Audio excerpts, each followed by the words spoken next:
அண்மை செய்தி. மேற்கு வங்க ரயில் விபத்தில் உயிரிழந்தவர்கள் குடும்பத்திற்கு 10 லட்சம் ரூபாய் நிவாரணம் அறிவித்து மத்திய ரயில்வே அமைச்சர் அஸ்வினி வைஷ்ணவ் அறிவிப்பை வெளியிட்டிருக்கிறார்.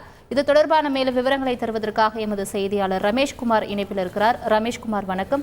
இந்த நிவாரண அறிவிப்பில் வேறு என்னென்ன விஷயங்கள் குறிப்பிடப்பட்டிருக்கிறது, தொடர்பான முழு விவரங்களை சொல்லுங்க.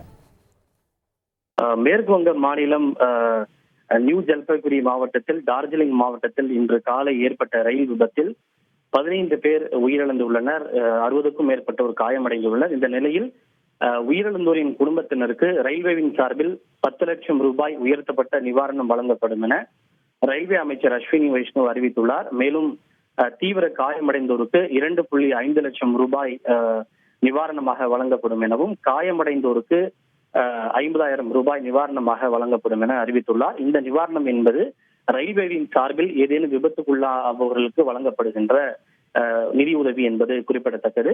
இது தவிர பிரதமர் மோடி சற்று முன்னதாக அவருடைய நிவாரண நிதியிலிருந்து உயிரிழந்தோரின் குடும்பத்திற்கு 2 லட்சம் ரூபாயும் காயமடைந்தோருக்கு 50,000 ரூபாயும் வழங்கப்படும் என தெரிவித்திருந்தார்.